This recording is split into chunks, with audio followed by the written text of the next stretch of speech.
Hi అండి. ఈరోజు మన గార్డెన్లో అంజీరా ప్లాంట్, అదే ఫిగ్ అంటారు కదా, ఆ ప్లాంట్ని చూపించబోతున్నా. చూసారా, దీన్ని నేను 2 ఆకులు ఉన్నప్పుడు కొన్నానండి. తీసుకొచ్చి మన గార్డెన్లో పెట్టాను. ఇప్పుడు ఇది ఫ్రూటింగ్ స్టేజ్కి వచ్చింది.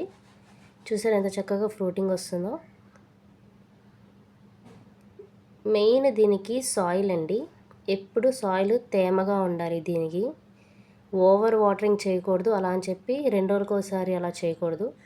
ఎప్పుడు మట్టి తడిగా ఉండాలి. ఇలాగా చూసారా, తేమగా ఉంది, ఇలా ఉండాలి. ఈ సాయిల్లో నేను చక్కగా కోకోపిట్, మనం చేసుకునే కిచెన్ వేస్ట్ ఉండేది కదా, అది చక్కగా కలిపి నేను ఈ ప్లాంట్ని పెట్టానండి. చూస్తున్నారుగా, తేమ మరీ పొడి పొడిలాడట్లేదు, మరి ఎండిపోయినట్లేదు, మరీ నీళ్ళగా లేదు. ఇలా ఉండాలి.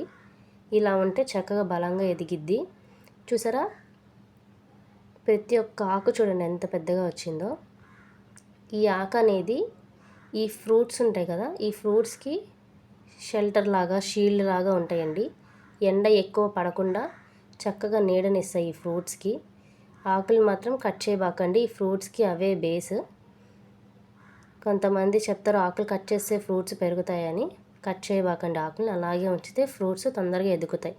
వాటికి షీల్డ్.